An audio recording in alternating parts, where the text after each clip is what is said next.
Okay, welcome back to the Soul Cleanse. It's day 3 of 7. My name is Eric Baumgartner, and I'm an acupuncturist and a functional medicine practitioner. Most of you know me by now.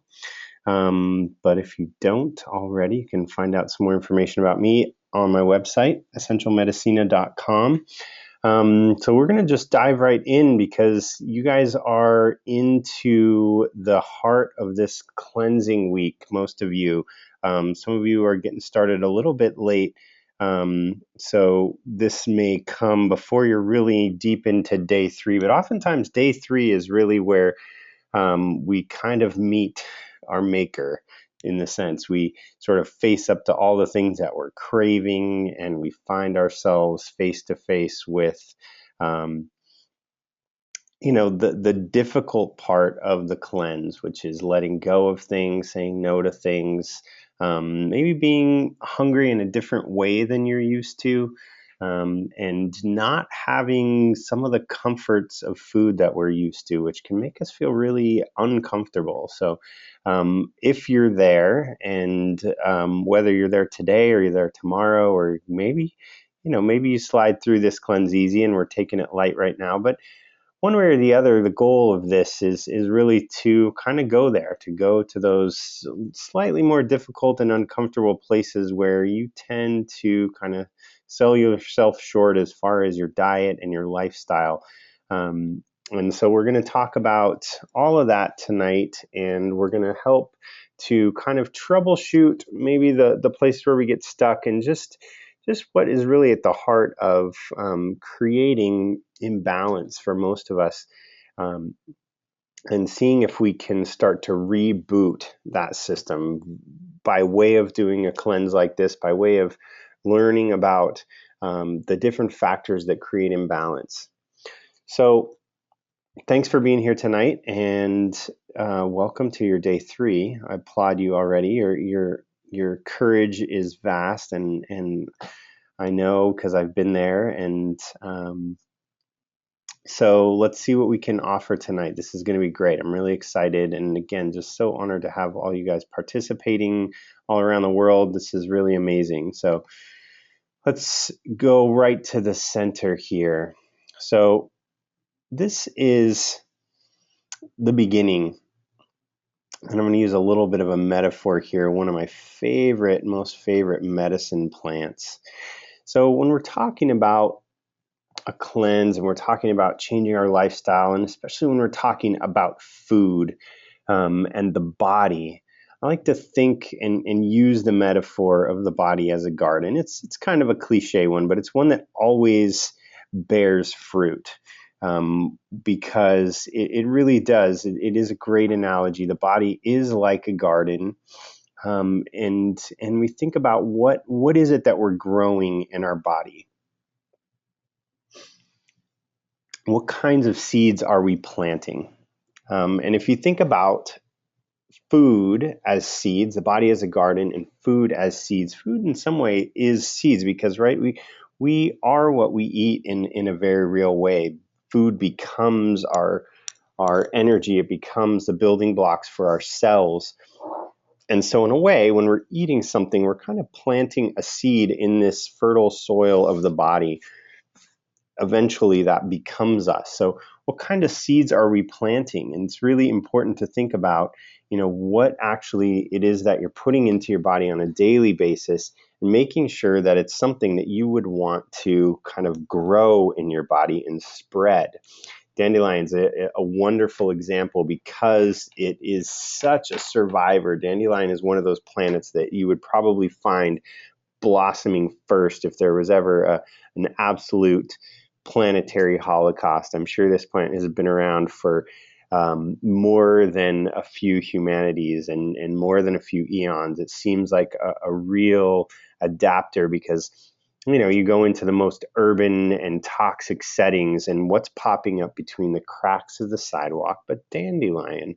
And somehow, without water, without nourishment, without fertilizer, it's able to produce, look at all those seeds, right? And spread them. I love this plant.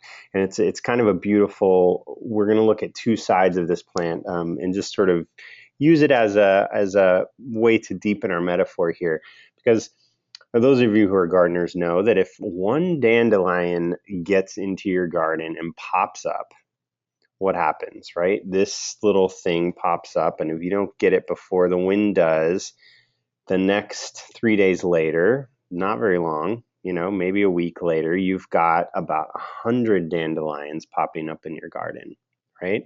So this is just, let's look at this side of the metaphor, which is that, if you put something into your body that is kind of a weed, maybe it's a less than ideal food, in a certain way, it's planting seeds, and it's planting, let's say, hundreds, maybe even millions or billions of seeds in different cells in your body.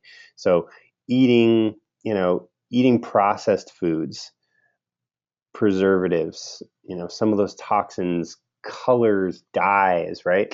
I mean, I hope this is obvious, but this is just kind of to bring home a point that when we eat those things, they're planting seeds in the body. They're becoming part of our cells. They're spreading all throughout our garden. And all of a sudden, they're popping up everywhere. And, that can look like many, many different things. And we'll see that, when we talk about certain foods that tend to be allergenic, you put a little bit of that food in and it goes a long way, and it can affect a lot of different systems. Gluten is an example for people who are gluten sensitive, that it can affect not only the digestive system, but also the nervous system. It can affect the adrenals. It can affect so many different parts of the body that we don't really think about when we're just having a bite of bread, right? So when we think of the body as a garden, we want to think about what kinds of seeds we're planting. What are we putting in? What are those building blocks that are going to become us, that are going to become our body? We want the most kind of luminous. We want the most vital. We want the most fresh. We want the most organic. We want the most healthy, kind of closest to us and closest to the earth food that we can find, right? The beauty, now I'll talk about kind of the flip side of dandelion, and because dandelion is actually one of these miracle foods that this is a little secret of the cleanse. Add dandelion to your diet, okay? Because dandelion is one of those things, like I think I spoke about in our last call or our last class, where if you look around you in your environment and the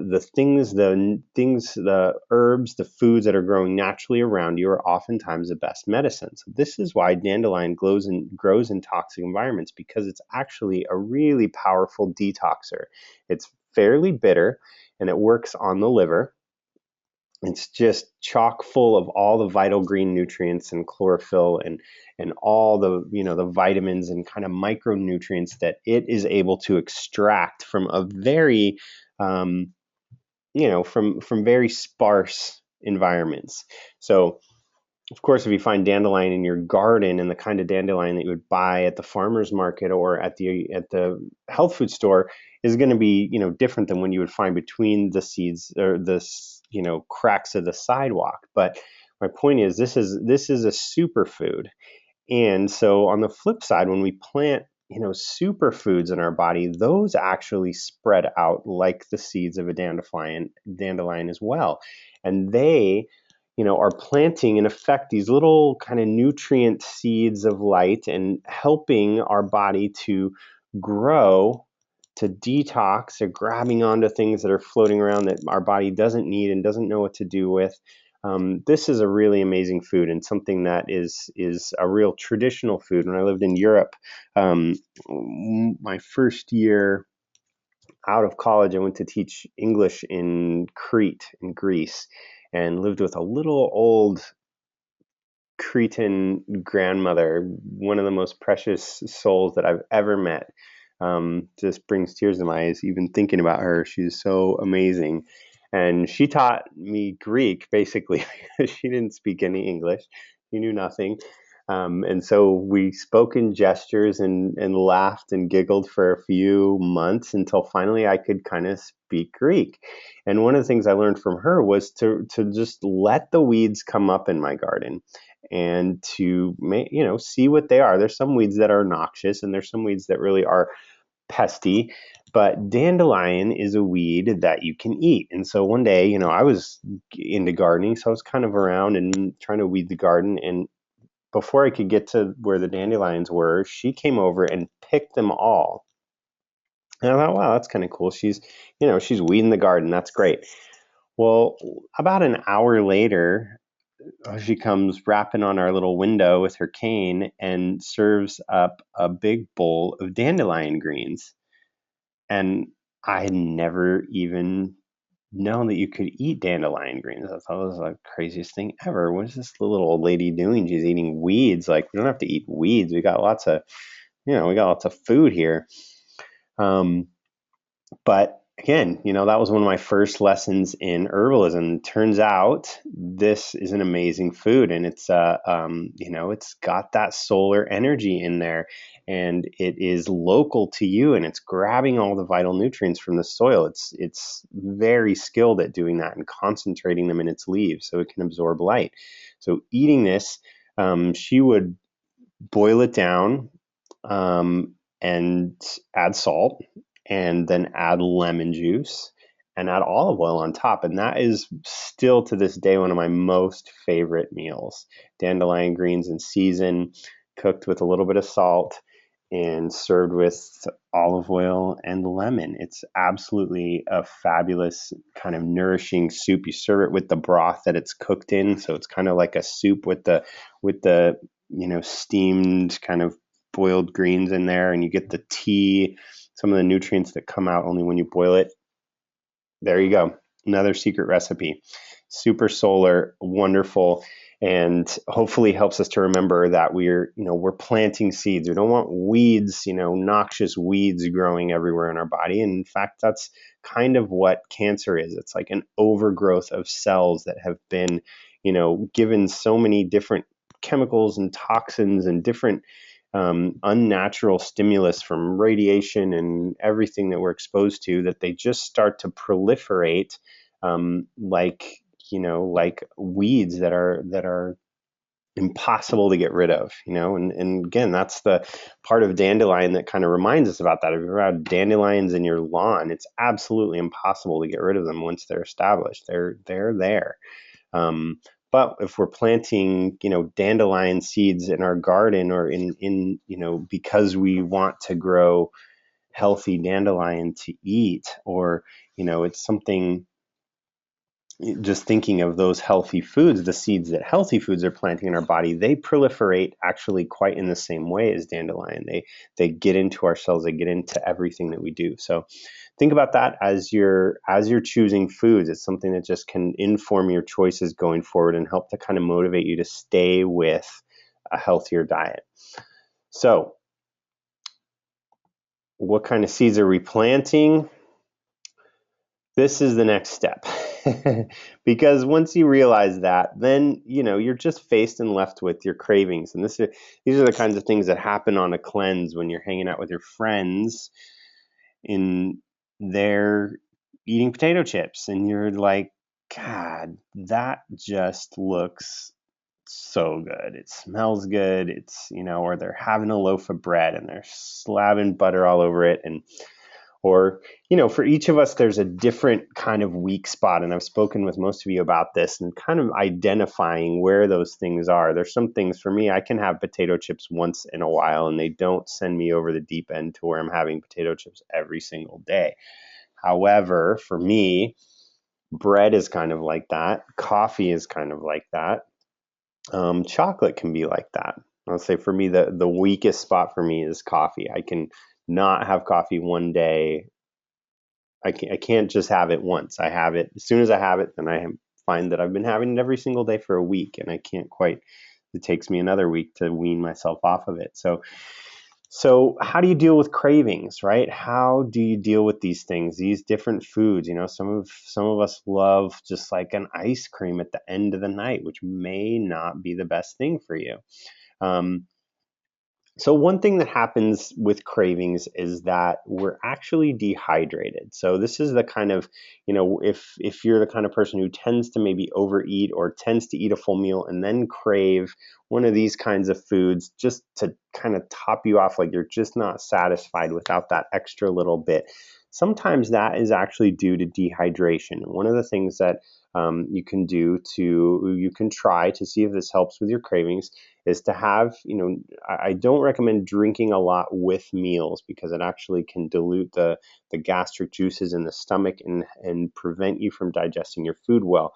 However, having a glass of water, like a full 16-ounce glass of water, a half an hour before your meal, kind of on an empty stomach, that water gets right in, it goes right through the stomach and then into the intestines where it can be reabsorbed.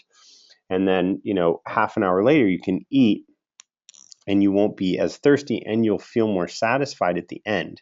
So if you're still hungry at the end, see if you can wait at least a half an hour, because for one thing, then your food kind of hits and settles in your stomach and you may find that you're actually not as hungry as you thought you were at the end of the meal. I was kind of programmed. My dad is a major sugaraholic. We celebrated in my family, and so it's you finish the meal, and before your plate is cleared, there is like a bowl of M&Ms or chocolates, or that's just kind of the culture of my family. So I was programmed in that way to finish dinner, and then there was like a reserved little pouch in my stomach. I always kind of visualized that as a kid, that was where dessert went.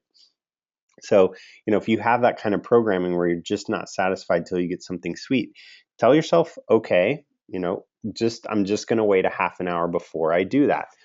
For one thing, you get to kind of digest your food. You get to see if you're really hungry, if you really need it. A half an hour later, half an hour to an hour, if you can make it an hour, even better. Half an hour to an hour later, have another glass of water and see if that helps kind of take away the craving, because a lot of times the cravings for these foods are actually coming from dehydration. There's similar impulses in the brain, the hunger and the thirst. And a lot of us don't feel thirst that often until we're way over dehydrated. So dehydration, keeping hydrated in the day. There's an article, I'll see if I can send you, about drinking water first thing in the morning, I recommend 24 to 32 ounces of water right when you wake up, and leaving yourself then like at least a half an hour to maybe up to an hour before you eat. I do this almost every morning, first thing when I get out of bed. Helps your bowels. It helps you just rehydrate for the day. It kind of gets you through a big portion of the,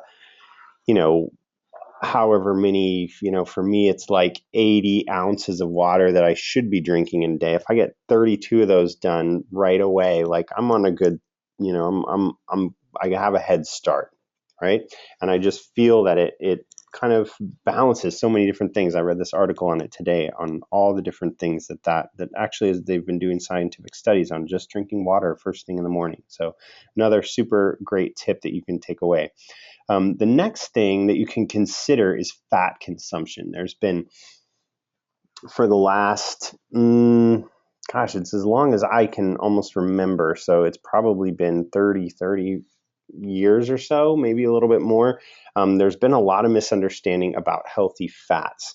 And, if you go to the Mediterranean and you're blessed to live in that region, there's not as much confusion about this. Again, I lived in Greece, I lived in Spain, actually lived in Italy for a while. All those countries, we would say, the first couple of times we talked to our neighbors, kind of wanting to get some olive oil, not just from the grocery store. I knew everybody had olive trees. So, can we get some olive oil? Do you have some from your family farm, or is there anyone in the neighborhood that we could buy it from? Sure. Olive oil sort of flows like water in those countries. And they literally brought like a gallon of olive oil over for us. And it was just like shocking at first. I was like, what? This is like a lifetime supply of olive oil. This is what am I supposed to do with this much olive oil? But as I learned how they cook, it's like the olive oil, you literally pour it out of a bottle, not like these little spouts that we have where you get like, a teaspoon of olive oil on your salad. They pour out the olive oil onto a plate for dipping their bread in, or they pour olive oil into the soup at the end and cook with it. And it's literally, way more fat consumption, but healthy fats than we were taught was okay. We've been kind of under the low fat propaganda diet for, like I said, maybe 30, maybe longer, 30 years at least, where fat has really been in question and been kind of the culprit or been the scapegoat for all these chronic health problems and the obesity epidemic. As it turns out, that low fat diet, in order to make low fat foods, what do? They actually substitute sugar and salt to make up for the lack of flavor that things have without fat. And yet, you have the flavor experience, so you think that you're getting something, but your body's still craving the fat. The brain, one of its favorite foods is healthy fats. The nervous system needs fats. To make all of the hormones, we require fats and even cholesterol. So sometimes I find that, people having cravings, what you're craving is healthy fat. So you can try increasing the amount of healthy fats on your salad, for example, or when you're, eating steamed veggies this week, be liberal with your coconut oil, or your olive oil, or your ghee, or your grass-fed butter. It's okay to go ahead and have a little bit more fat. And oftentimes that will create a satiety or satiate your appetite in a way that your body has been craving, and that's why it keeps seeking out more calories or more carbs or more sweet, because it's what it's actually craving is fat, and what we like is chocolate, but the body wants these healthy fats. So consider and see, just notice where your healthy fat consumption is. Try, if you're someone who has cravings or finds you get to the end of a good meal and you're still hungry, to increase your fat intake. Okay, it's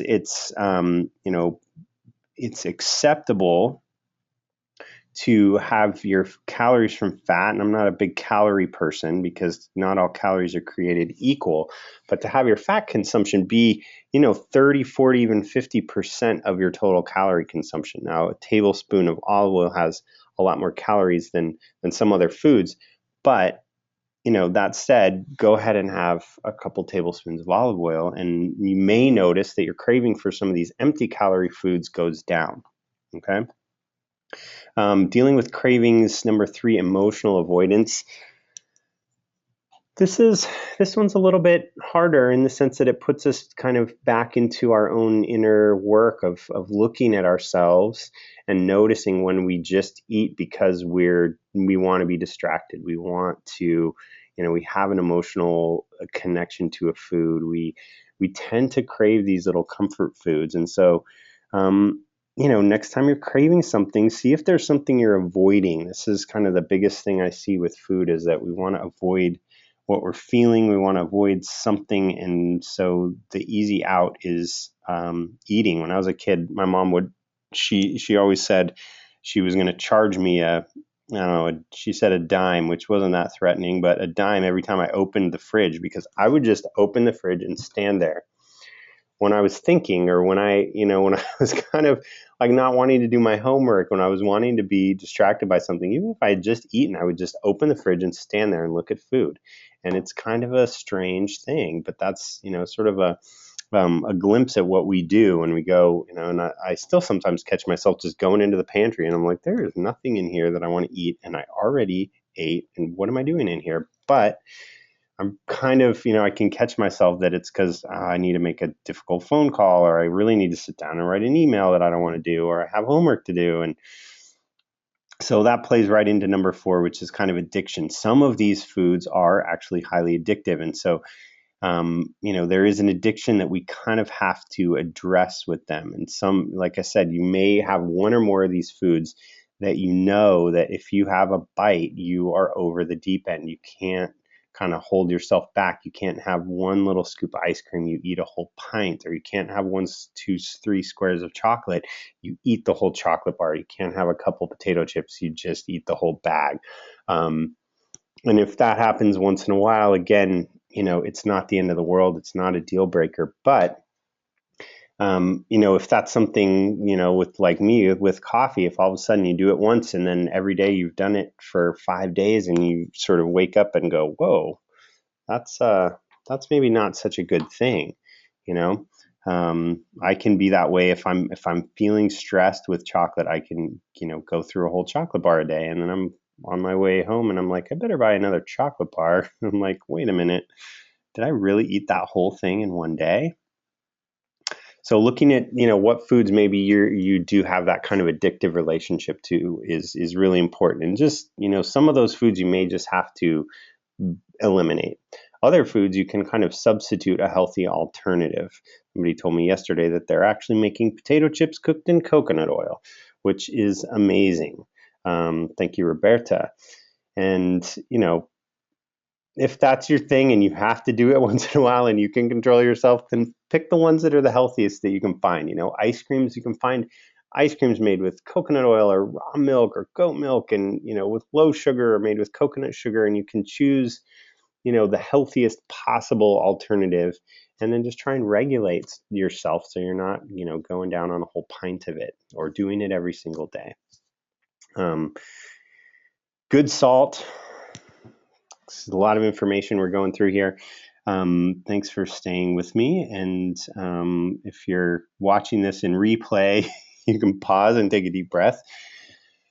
Good salt. This is another thing that our body actually craves. And because commercial and table salt has been processed in a way that it actually is heated, it's heated so high that the sodium and the chloride bond in a way that they don't separate when we eat them. What our body wants is the sodium and the chloride. But when we heat up table salt in its commercial processing, it gets heated so high in the refinement process that those atoms actually bond in a way that they kind of fuse. And so you're eating all this salt in the really salty restaurant foods and the potato chips and the processed foods, the low fat foods that have extra salt so they don't taste like they're low fat. And you're getting all this salt, but your body isn't able to use it.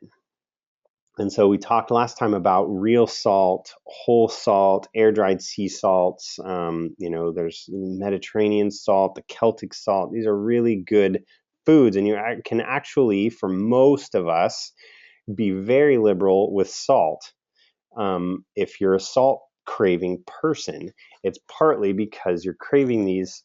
Your body is really craving good salt. It's craving all those micronutrients that are in whole sea salt, and it's craving the sodium and the chloride that it needs for all these cellular functions, and it's not getting it because it's getting all this table salt, which does end up kind of raising your blood pressure and doing all these things that people blame on salt. But it's not salt, it's particularly table salt. It's like the difference between sugar and honey, or even raw cane juice, which is a little bit better and easier for your body to use. It hasn't been stripped of all its cofactors and nutrients, so your body can use it, and it does need it, right? We do actually need some sugar in our diet too. It's not that sugar 100%, we can live without it. We can't. So if you're a salt craving person, not a sweet craving person, get some good salt.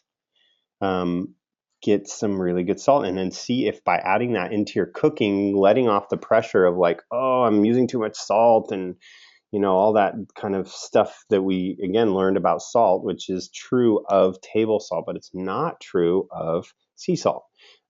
Good quality sea salt. Invest in the best quality sea salt you can find, because you don't go through that much of it. I do pay $10 or $12 for a really good thing of sea salt, but it lasts me easily a couple of months, So the last thing I'll talk about with cravings is guilt. One of my favorite teachers ever says that if you decide to have the chocolate cake, have the chocolate cake and enjoy it fully, because the chocolate cake does not do as much damage to your body as the guilt about eating the chocolate cake does. And I think that's very true. And I think this is, this is a very interesting part of food and, our kind of ego of gluttony that drives us to certain eating patterns and then makes us feel guilty about it, right? So part of that relationship and redefining your relationship with food is really working on this feeling of guilt after you've eaten something that you know you shouldn't have. Then looking at how it makes you feel, which is partly a physiological response, but also partly an emotional response. Eating something sweet and then feeling guilty the rest of the afternoon that you did that, and feeling like, oh, I'm going to be fat. I'm going to be, why did I do that? We beat ourselves up, and that actually does more damage than the piece of chocolate did. Okay. So beyond our cleanse, when you're going back to, eating some of these little more peripheral foods and maybe indulging here and there, watch the guilt, and watch that relationship between craving and reward and then guilt, and see if you can break that cycle for yourself. Okay, this is kind of the heart of what I wanted to talk about today, the role of stress. And this is our little quiz for the day. Which of these two predators is more dangerous? Which of these stressors, I should say, although I'll explain why they are both predators. So I gave you a hint by making one larger than the other. And of course, in our modern day world, we don't have to worry about running away from T-Rex. But the beautiful thing about our stress response system is that it is designed to deal with stressors like T-Rex, or, let's say you have a situation where you get in an argument, okay? That is, our body is designed to deal with those kinds of stresses. Or you, you get in a situation where something, a friend is ill or something and you have to step up and really help them.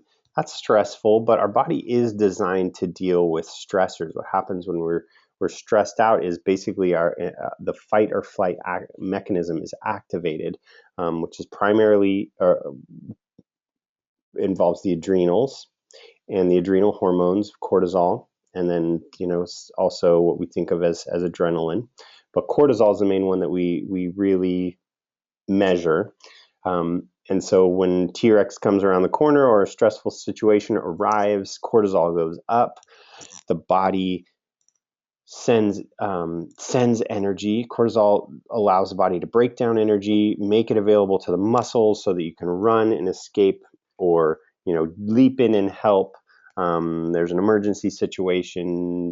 Your systems turn on. Your brain goes on overdrive. Your eyes and your ears. You're hypersensitive. It's almost like time slows down. You're working like a superhuman, right? Like that's what our stress response is designed to do.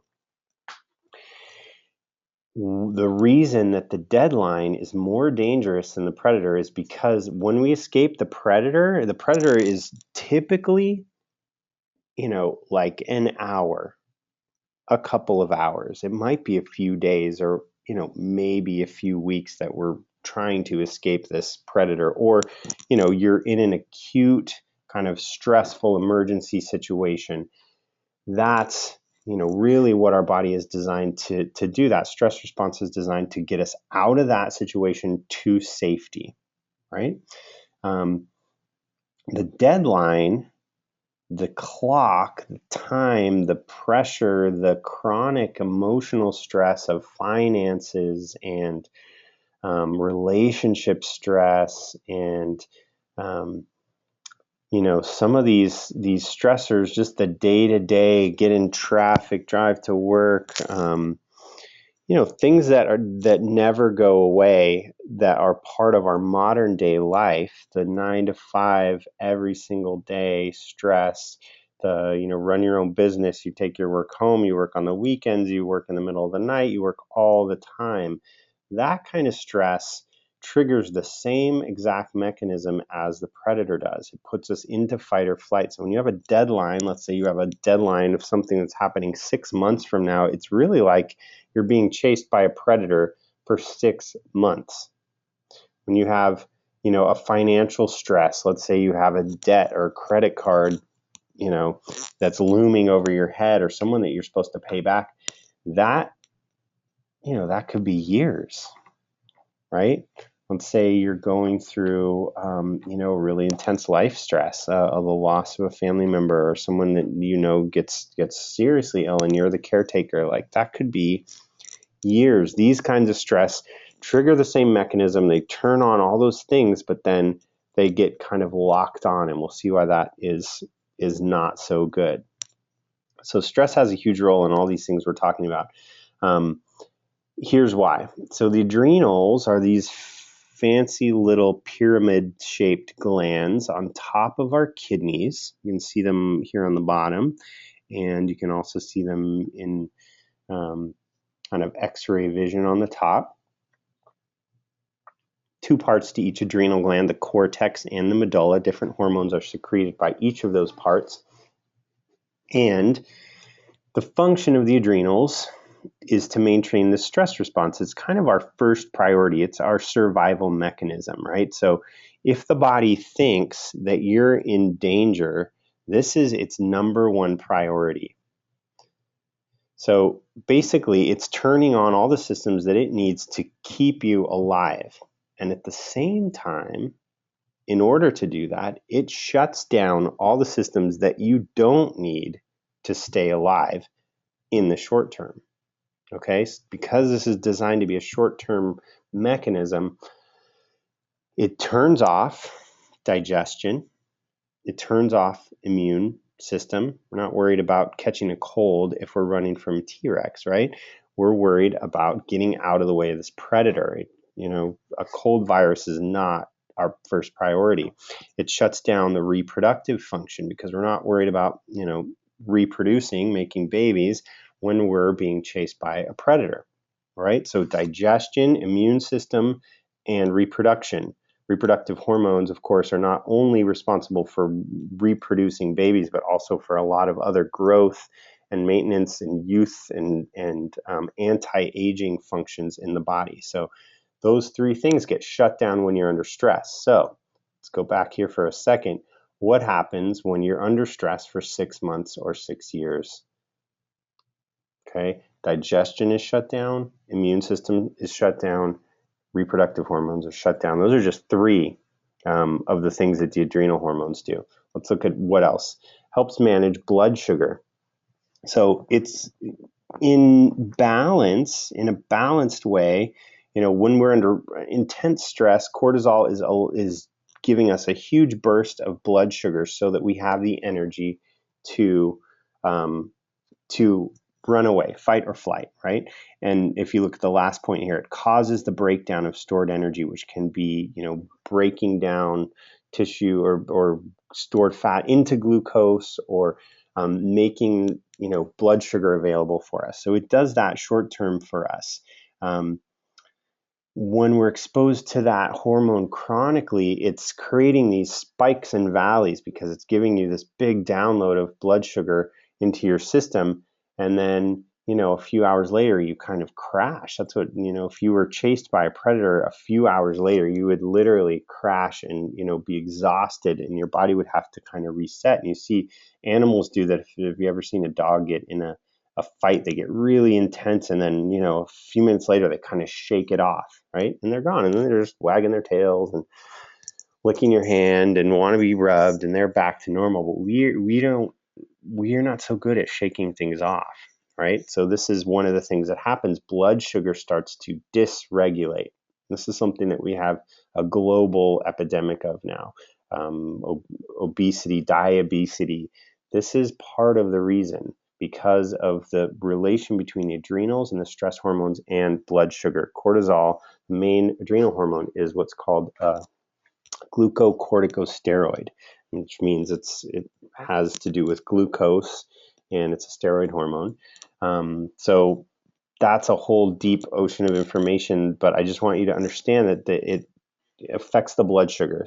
Thirdly, it manages inflammation.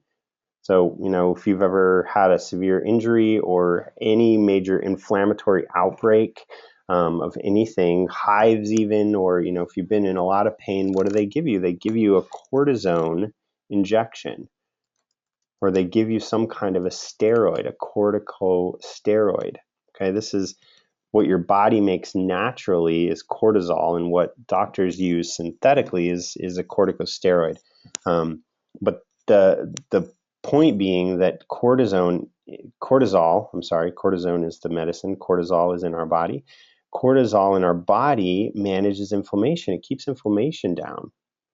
Okay, so the problem with that is that as we get under more and more stress, our ability to manage inflammation starts to be compromised. Okay.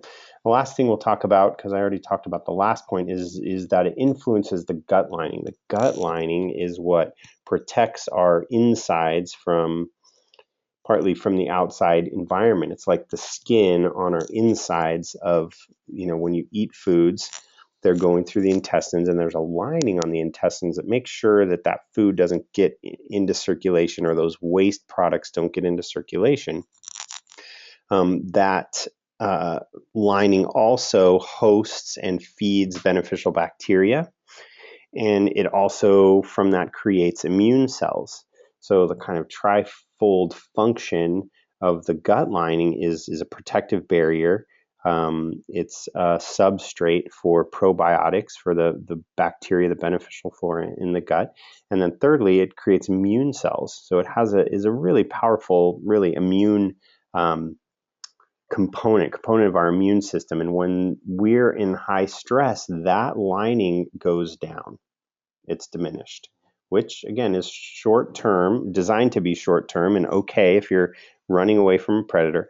But if your gut lining is diminished for 6 months or 6 years, all of a sudden all kinds of foods start possibly leaking through that barrier, or just aggravating the deeper lining of the intestines, or your immune system, your immune function becomes compromised. So it's really important. The moral of my story here, with all this information, is that it's really important to manage our stress response, okay, and our stress. Because I'll give one more overload of information here. You'll have more information about the adrenals than you ever wanted. Because then we see cortisol in excess. I'm just going to fly through these. You can read along with me.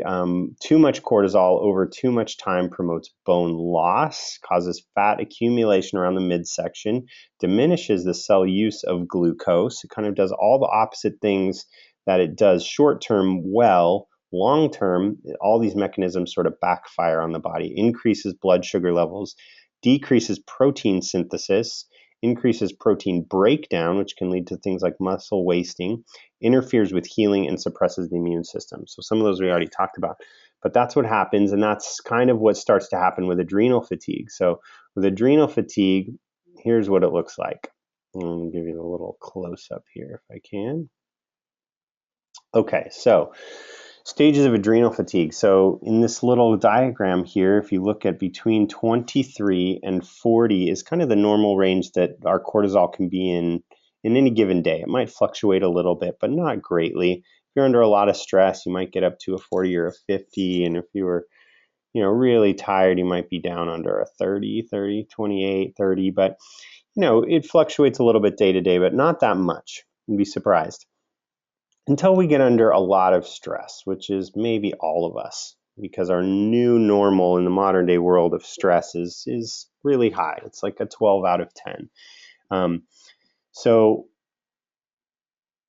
when cortisol starts to go high, there's like a romance here. This actually feels good. We can kind of be high on cortisol because it makes us function like superhumans, like it's designed to do.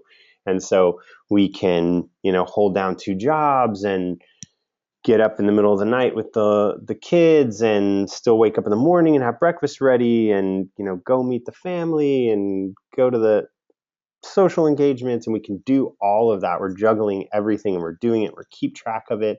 You're getting your emails done. You're doing all this stuff. And then up here at the top, one of two things happens. Either you're not feeding yourself well, there's some other kind of internal stress, or you get an external stress that comes in like a big life event, loss of a job, loss of a family member, maybe a divorce, maybe something else really stressful happens. And it's the straw that sort of breaks the camel's back. And now you're on this down slope. And you're like wondering why you can't keep up with your workload, wondering why you can't juggle all the things you used to juggle, wondering why you're feeling a little bit brain foggy, a little maybe depressed. And as you slide down into this, what's considered the normal range, you go from what we would call a stage 1 of adrenal fatigue with that high cortisol to a stage 2, where your cortisol numbers look normal. And this is why a lot of doctors don't catch this and don't really talk about this adrenal exhaustion syndrome, because the numbers, if you just take a single sample, will look normal. And so the way I do it in my practice is we take 4 samples so that we can look throughout the day and see that, your rhythm is off and that your total may look normal, but the corresponding hormone to cortisol, which is called DHEA, which is supposed to balance you out after the stress is gone, is starting to be depleted because you've been pushing this system so hard every day, right? And eventually you kind of crash down in here to stage 3. And usually when people come to me and they're in stage 3, they kind of know they're burnt out. They've been pushing it pretty hard. They are really not functioning at the level that they want to. They really can't keep up with their life. They are starting to feel or have been feeling exhausted for quite a while, low. This starts to be low, not just low energy, but low mood, changes in sexual function, because this is related to the sex hormones as well. So all those things start happening.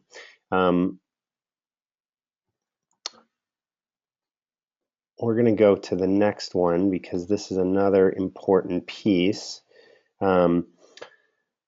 This is what our day-to-day cortisol rhythm should look like, and this is why it's so important to get sleep at the right times. In the morning, first thing in the morning, if you look here under the sun where the blue meets the red, going into the red, this is like 6 a.m. Your cortisol peaks between 6 and 8 a.m. and you should be up and going and feeling good and on that little cortisol high and ready to take on the day and worship the sun. And throughout the day, it kind of gradually declines until 6 or 7 or 8 or 9, 10 o'clock, it kind of bottoms out. Okay, we can see on this moon, when we have the whole moon page, between 10 to 12, it really bottoms out. So if you're awake and active between 10 and 12 and going into 1 o'clock in the morning, when your cortisol should be bottoming out, what you're causing it to do is to come back up, because in order to keep functioning, and those of you who have this little second wind that happens around 9 o'clock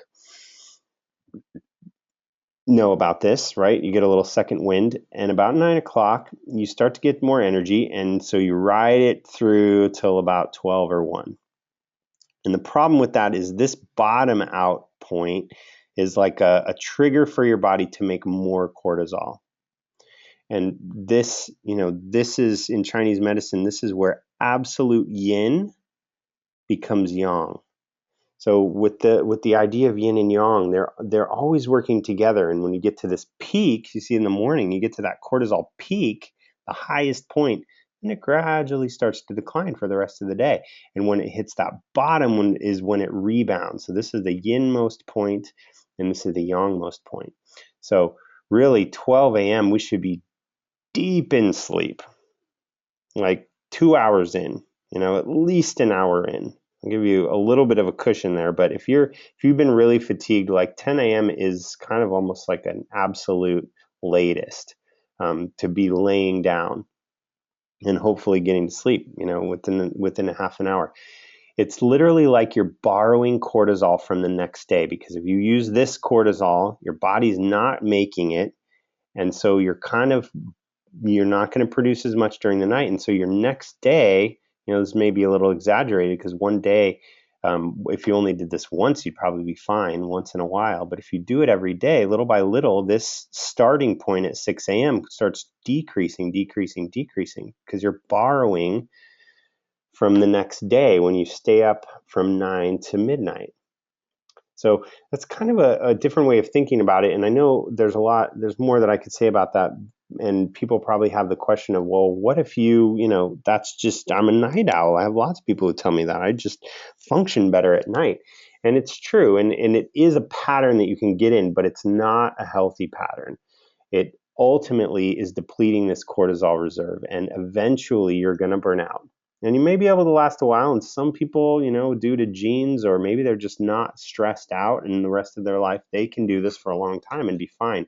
But most people eventually start to burn out, and this is a huge piece of how to rebuild your adrenals, how to reboot your system, is getting to sleep between 10 and 6 a.m. And actually, the getting up at 6 a.m. is pretty important too, because if you don't, you sleep through that peak of cortisol and you wake up over here and you're already on the downslope, you never really get to enjoy kind of that optimal time, and I think there's something very sacred and special about this time. And if you can carve that out and get yourself, and I have a really hard time with this, getting myself up early to enjoy this, but when I do, it's the best time for meditation. It's the best time for me to go exercise. It's oftentimes the best time for me to write and get creative, because there is that peak of cortisol right there. That's in some ways the high point of your day, even before your day even starts. So if you can treat that as a very sacred time and as your soul time, your inner sun time, and that will help to reset your cortisol mechanism. If you think you're in adrenal fatigue, I highly recommend that you ask me about it, and we can look into testing your adrenals. This is something that I've talked to some of you about. Really important to do, because we can see where you're at on this little spectrum, this little curve, and see if we need to do anything to really intervene and correct it, beyond just getting you to sleep on time. Okay.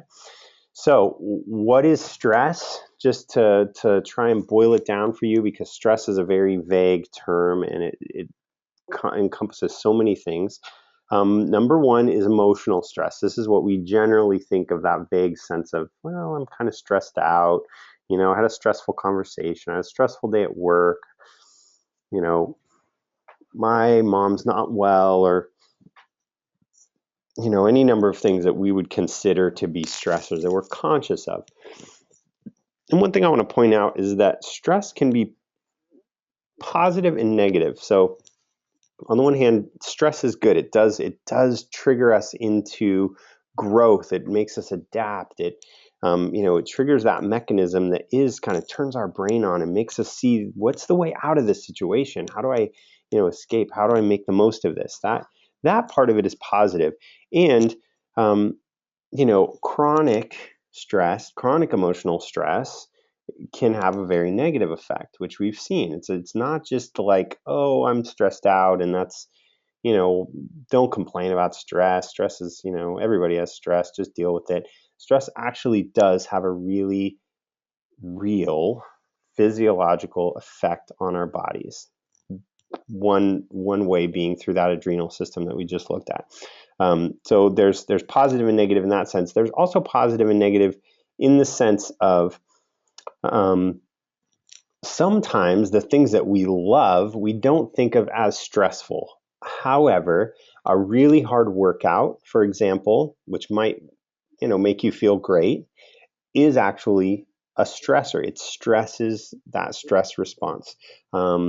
Some of us are in the custom and in the culture of, rather than taking relaxing vacations on the beach, we take, these kind of spiritual personal development retreats, which are wonderful and important, and not saying not to do that, but to recognize that that also can be a really stressful stress on your system. Okay, so if you've been under stress at work and then you go take, what everybody else thinks is a vacation, and it's not at all a vacation. It's actually quite stressful. You're getting pushed, and you're doing all this emotional work, and it's really, it's stresses. It triggers the stress response. So that's something to be considered. That even though you may have taken a really amazing personal retreat, um, and done this beautiful work in a beautiful place, you might still need a vacation. And I don't know how to make that work for you.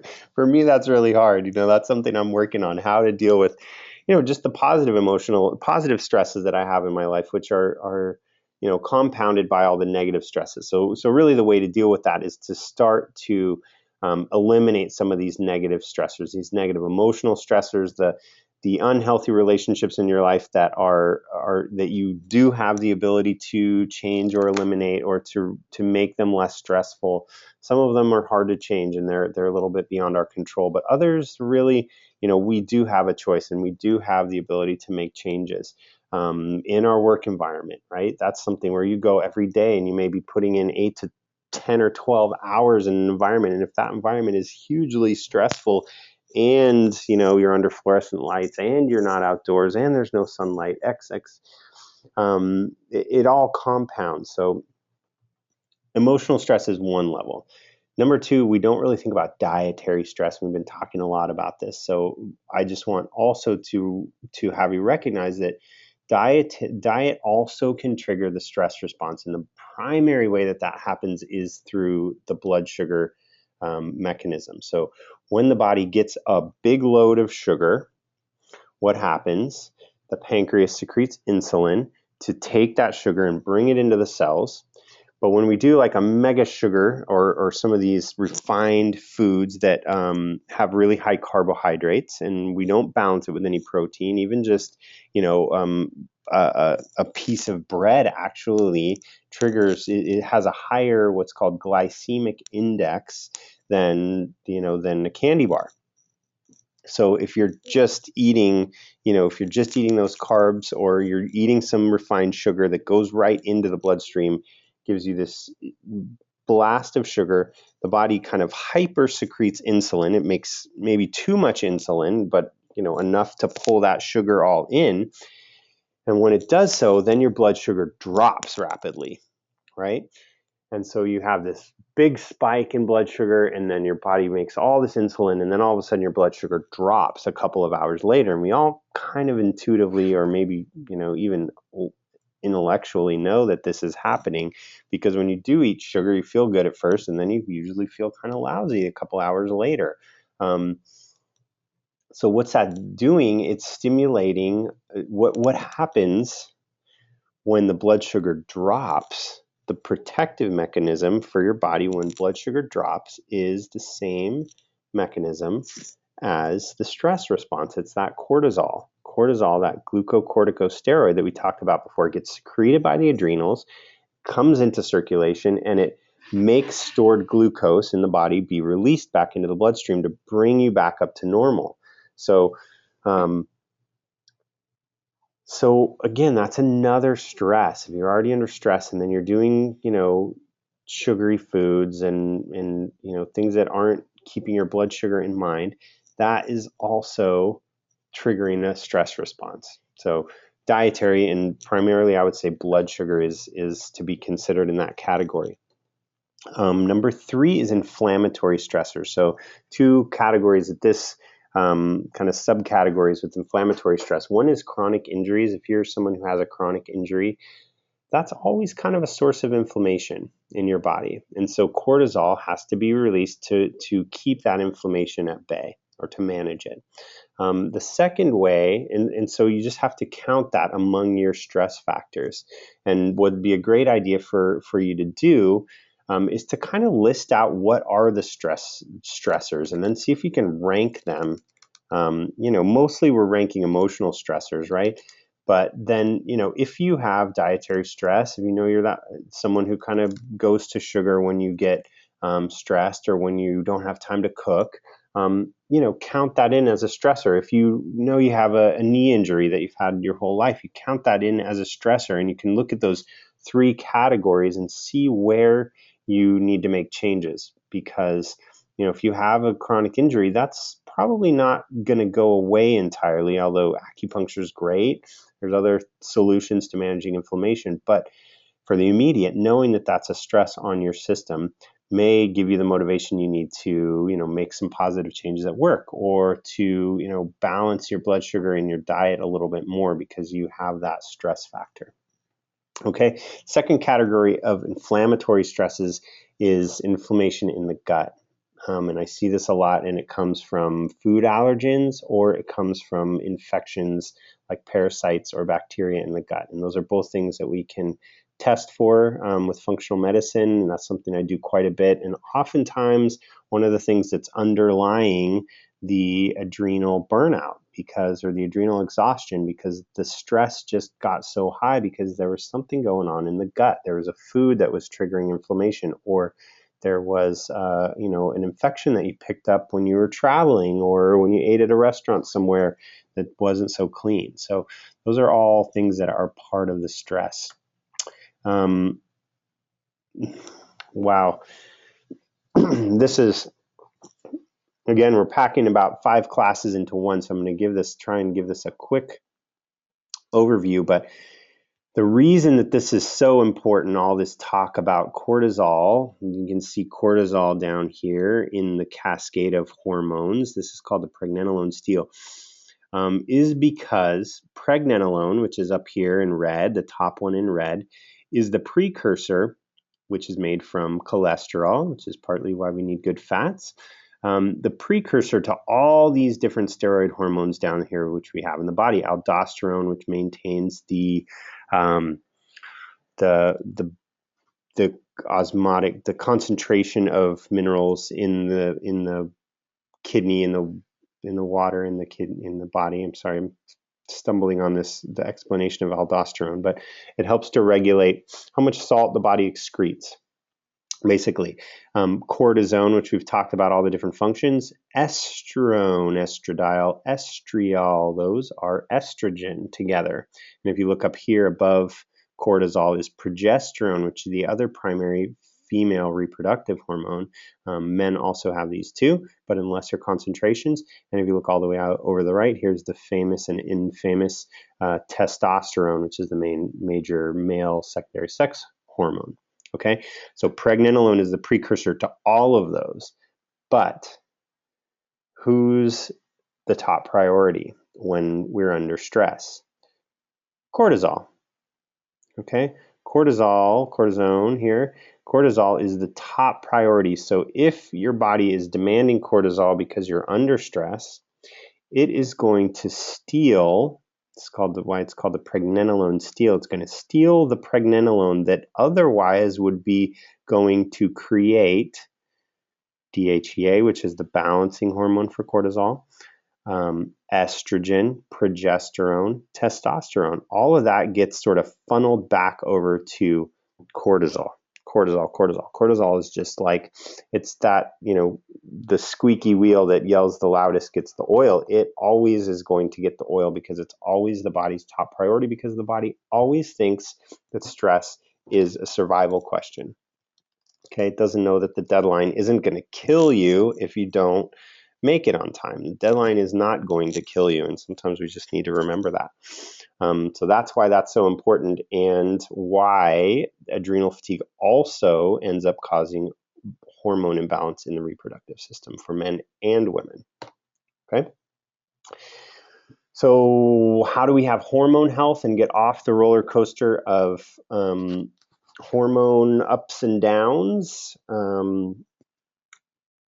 this kind of takes us back to, and when I'm saying hormones, I'm including adrenal hormones, stress hormones, and also the reproductive hormones. And I'm giving you sort of a mini overview of something that is a very in-depth topic, but I'm just feeling like giving you as much information as I can here, because you're on the soul cleanse, and it may just change your life. Knowing some of this information definitely did for me when I was in adrenal fatigue, stage 3 of adrenal fatigue. I was on the roller coaster. I was up and then I was down. I was wide awake at night, and I could not drag myself out of bed in the morning. And I was very, you know, I never wanted to call myself depressed, but I started feeling like, oh, wow.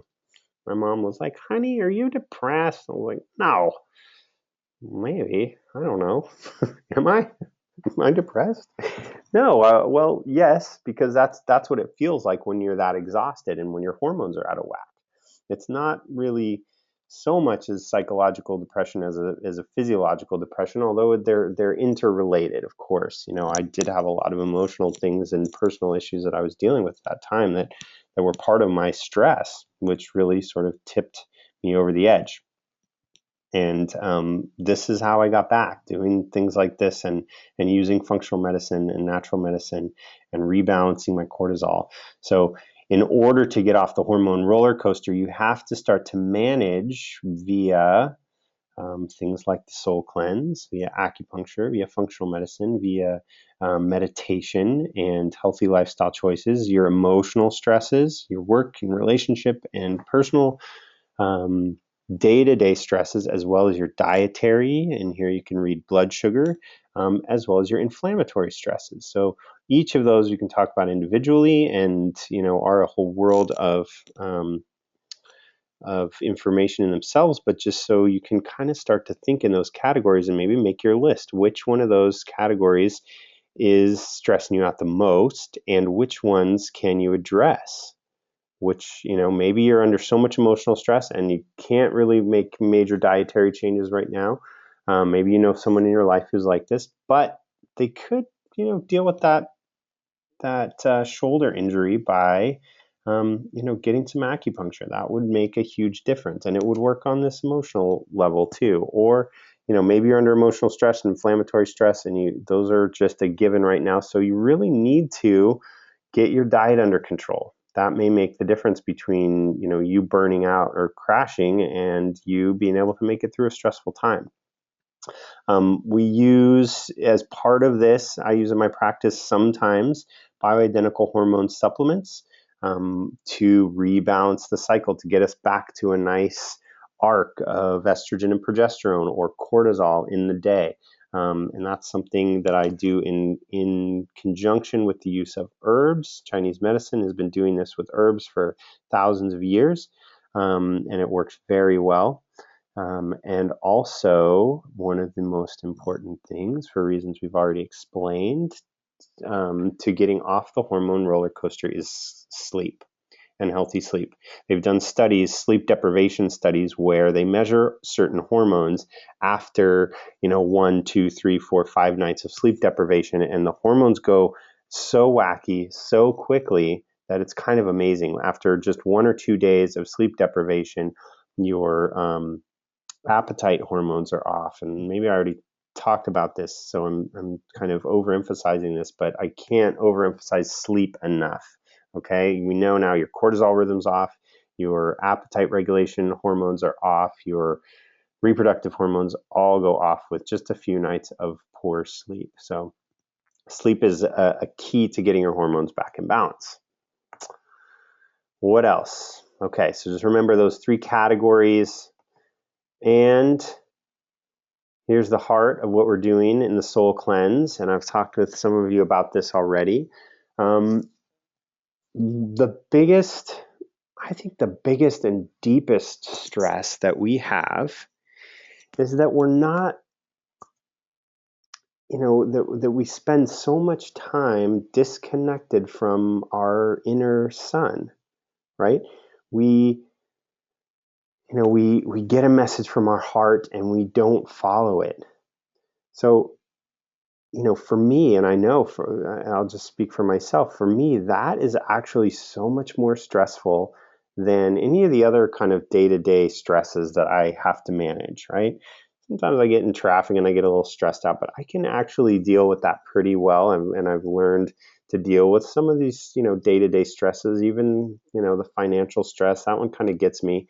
But it's this kind of distance from ourselves, or this, living 2 days ahead of ourselves, or living in the past, that keeps us out of our center, that is a stress. It's like the body recognizes that we're not at home, that we're not doing what we're here to do, and that that kind of deep psychological, spiritual stress of not feeling like you're living on purpose, or not living in alignment with who you truly are, or with what you should be doing, or with what your heart is asking you to do. These are the deepest kinds of stresses. So if you're, as you're doing this week, really see if you can tune in. Firstly, just, finding that inner sun and spending as much time as you can in adoration and contemplation and in appreciation that we have that divine spark. But also, gently, compassionately, objectively seeing if you can find the ways that you can start to live more in alignment with that inner sun. That you can start to harmonize the rest of your life with this idea of of soul, and continuing to ask that question of who am I, where am I, what am I doing, so that gradually every moment you get to the point where you're, who am I? I am this, I am the light, I am that, I am that I am the divine spark within me. That is who I am, and I'm right here in the present moment, living my life for the greatest good, and for the highest purpose that I am aware of, and following the guidance of my heart. And that's what you're doing. And that really, beyond all these stress categories and the physiology and the adrenal hormones, I think this is where our stress response really comes to rest, and where the greater kind of the stress response is almost like the emergency, the ejector seat, right? When everything goes wrong, the ejector seat just automatically catapults you out of your plane, right? Which is in some ways what the adrenal response does. But if you're if you're in your center and you're watching and you're in tune with what this centerpiece is and what your guidance is, hopefully you can avoid having to be ejected from your plane, and definitely don't want to be ejected from your plane multiple times a day, right? So the way to that is finding this inner sun, finding this center, finding your soul, remembering who you are, building your life in a way that is, in taking that idea of sustainable and organic and local to a deeper level. Like what's sustainable for your heart? What's sustainable for your soul? What is organic for your body and for your life purpose and for your, your inner work? What is local, meaning what is, how do you be more local to yourself? How do you spend more time in your center? How do you spend more time in your own little garden, tending to these seeds that you're planting by eating such good food and allowing them to sprout, or by doing these powerful spiritual personal development retreats? Then, what do you do when you come home? Do you spend the next 3 months just in chaos because your life is so stressful and you can't even really do all the homework that you have to do from that last wonderful and glorious retreat? And I know that happens to me sometimes. So this is a process, and this hopefully just brings us back to our center with all that wealth of information. I'm sorry if I overwhelmed you today, but we're in deep, and it's day 3, and this is the soul cleanse, and I'm here to help you find your soul. So thank you. Oh, detox upgrades. I promised some detox upgrades. So these are some of my absolute favorites.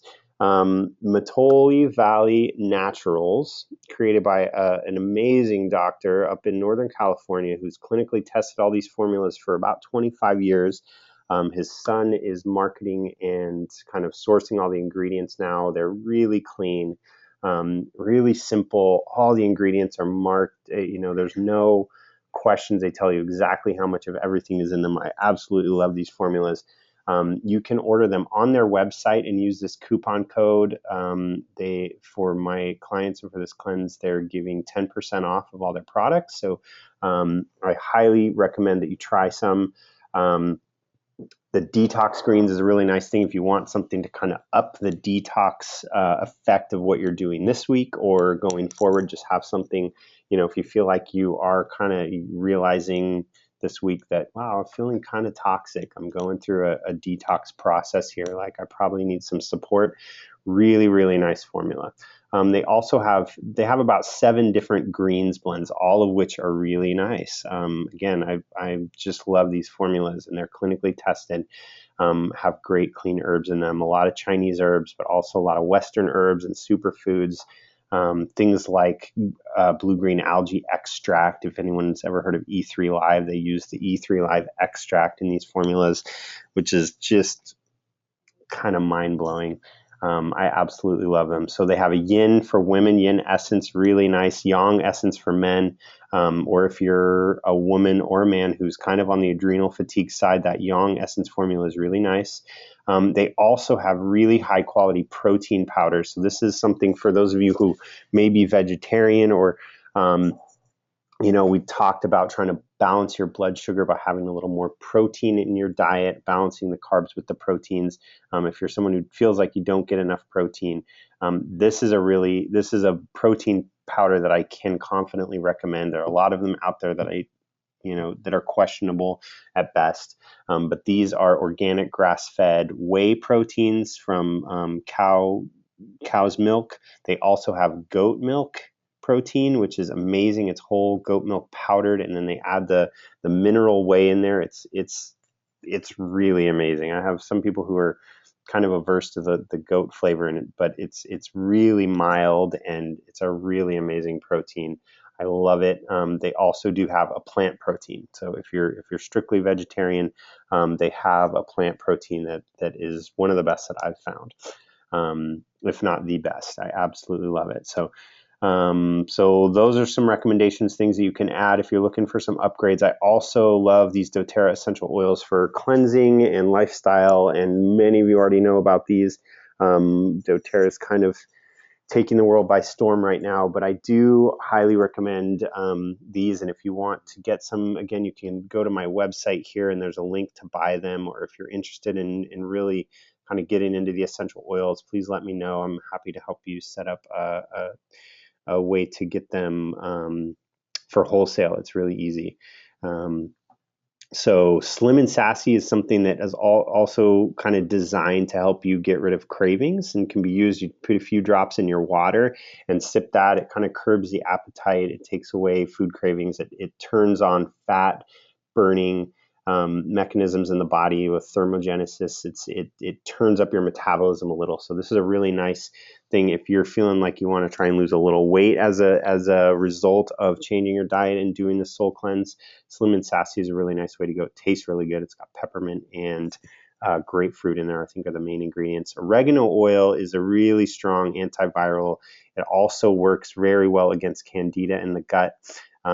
Take it for short blasts when you really need it. It's really strong. You can use it on the soles of the feet, or I recommend putting a couple drops into a capsule and swallowing it, or making the protector, which we gave the recipe for last time. Last one is cilantro oil, which has a mild chelating effect on heavy metals.